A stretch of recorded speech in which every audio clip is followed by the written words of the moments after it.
దాడులెన్ని జరిగిన గాని దడువలే. జై కాంగ్రెస్.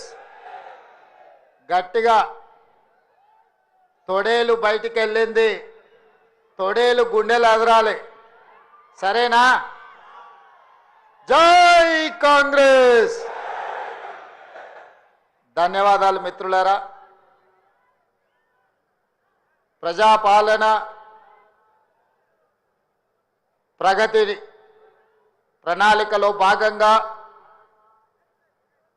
మిత్రులు, సహచర మంత్రివర్గ సభ్యులు, మీ అభిమాన నాయకులు, ఈ ప్రాంతానికి మూడో తరం ప్రజాప్రతినిధిగా దేశంలోనే కీర్తిని గడించిన పివి నరసింహారావు గారు, ఆ తర్వాత కీర్తి శేషులు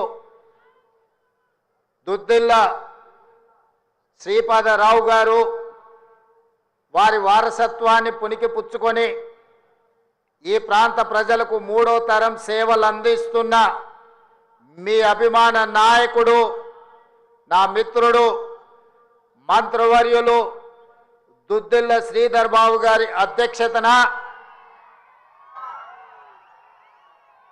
రైతు భరోసా రెండవ విడతల కార్యక్రమాన్ని కరీంనగర్ జిల్లా ఇన్ఛార్జి మంత్రివర్యులు, వ్యవసాయ శాఖ మంత్రివర్యులు పెద్దలు తుమ్మల నాగేశ్వరరావు గారి నేతృత్వంలో ఈరోజు మంతని శాసనసభ నియోజకవర్గంలో 40 లక్షల పైగా రైతులకు ఈ నిధుల విడుదల చేసే కార్యక్రమాన్ని ఏర్పాటు చేసి, ఈ కార్యక్రమంలో నాతో పాటు పెద్దలు సాగునీటి పారుదల శాఖ మంత్రివర్యులు ఉత్తమ్ కుమార్ రెడ్డి గారిని, అదేవిధంగా రెవెన్యూ హౌసింగ్ శాఖ మంత్రివర్యులు మిత్రులు పొంగులేటి శ్రీనివాసరెడ్డి గారిని, అదేవిధంగా కరీంనగర్ ఉమ్మడి జిల్లా మంత్రివర్యులు మిత్రులు పొన్నం ప్రభాకర్ గారిని, అడ్లూరు లక్ష్మణ్ గారిని, సోదరి మణి ములుగు సీతక్క గారిని,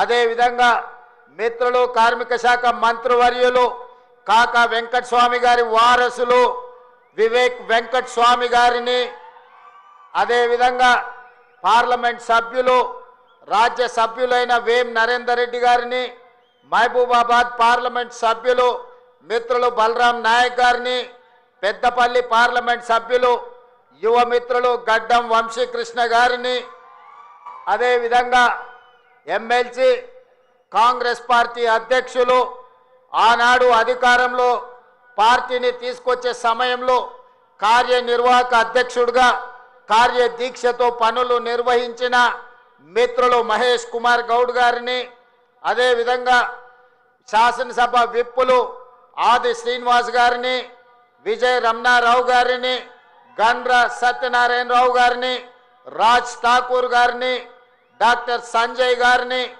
నాయని రాజేందర్ రెడ్డి గారిని, నాగరాజు గారిని, కవ్వంపల్లి సత్యనారాయణ గారిని, మందుల సామెల్ గారిని, మాధవరెడ్డి గారిని, మిత్రులు ప్రేమ్ సాగర్ రావు గారిని, మేడుపల్లి సత్యం గారిని, ఇంకా ఇతర శాసన మండలి సభ్యులను, శాసన సభ్యులను, వివిధ కార్పొరేషన్ల చైర్పర్సన్లను, అదే మీద ఈ ప్రాంతానికి సంబంధించి రాష్ట్రంలో ఉన్న ప్రముఖ కాంగ్రెస్ పార్టీ నాయకులను, ప్రభుత్వ అధికారులను ఈ కార్యక్రమానికి ఆహ్వానించి ఇంత పెద్ద ఎత్తున ఎంతో ఆలస్యమైన ముక్కవోని కార్యదీక్షతతో, ముఖ్యంగా మా ఆడబిడ్డలు మా అక్కలు పాల పిట్టల్లాగా దసరా పండుగ నాడు పాల పిట్టల్ని చూసినంత ఆనందంగా ఉంది.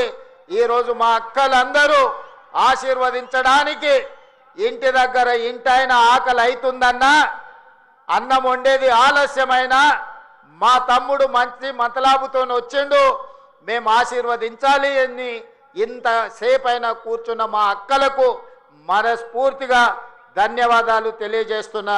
మా యువ మిత్రులకు మనస్ఫూర్తిగా అభినందనలు తెలియజేస్తున్నా. మిత్రులారా, ఇవాళ మనం ఆలోచన చెయ్యాలి. ఈ దేశానికి వెన్నెముకనే రైతులు.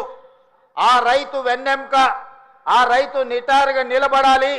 ఈ దేశానికి వెన్నెముక రైతు అయినప్పుడు ఆ రైతును ఆదుకొని నిటారుగా నిలబెట్టే బాధ్యత కాంగ్రెస్ పార్టీ తీసుకుంది, మన ప్రజా ప్రభుత్వం తీసుకుంది. కాంగ్రెస్ పార్టీకి రైతు సంక్షేమం అనేది నినాదము కాదు, అది కాంగ్రెస్ పార్టీ విధానం.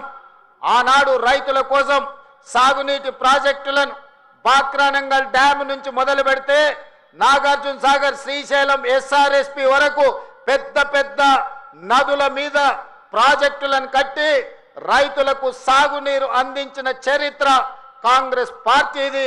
చరిత్ర పుటలలో ఒక్కసారి చూడాల్సిందిగా నేను కోరుకుంటున్నా.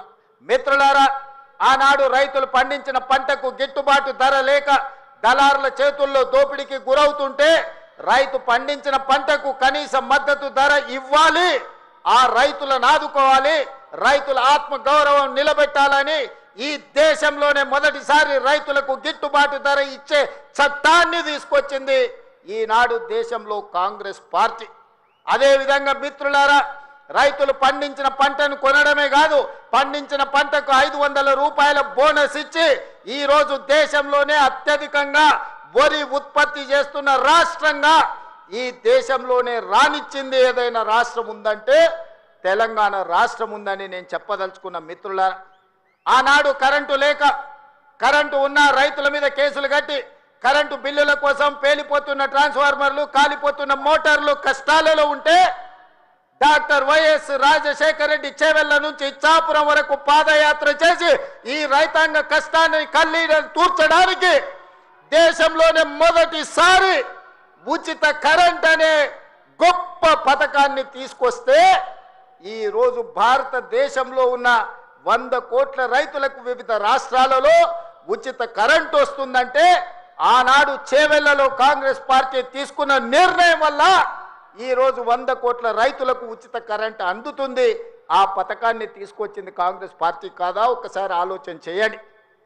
మిత్రులారా, ఉచిత కరెంటే కావచ్చు, కనీస మద్దతు ధరే కావచ్చు, 500 రూపాయల బోనసే కాదు, అప్పుల్లో మునిగిపోయి ఆత్మహత్యలకు పాల్పడుతున్న రైతుల కోసం రైతు రుణమాఫీ చేయాలన్న ఆలోచనతోని ఆనాడు డాక్టర్ మన్మోహన్ సింగ్ గారు ఒక్క కలం పొడితో 72,000 కోట్ల రూపాయల రైతు రుణమాఫీ చేసి దేశం మొత్తం మీద రైతులను రుణ విముక్తులు చేసిన చరిత్ర ఆనాటిదైతే ఈనాటి ప్రజాపాలనలో ప్రతి రైతుకు 2 లక్షల రూపాయల వరకు రుణమాఫీ చేస్తామని ఆనాడు నేను సమ్మక్క సారలమ్మ సాక్షిగా ములుగు నియోజకవర్గం నుంచి పాదయాత్ర మొదలు పెడితే మా మిత్రుడు ఉప ముఖ్యమంత్రి వర్యులు బట్టి విక్రమార్క గారు బోధు శాసనసభ నియోజకవర్గం ఆదిలాబాదులో నుంచి ఖమ్మం వరకు పాదయాత్ర చేసినప్పుడు 2 లక్షల రూపాయల రుణమాఫీ చేస్తామని మాటిచ్చి నేను మా మిత్రుడు బట్టి విక్రమార్క గారు తెలంగాణ రైతాంగానికి మాట ఇస్తే సంవత్సరం తిరిగే లోపలనే 25,30,000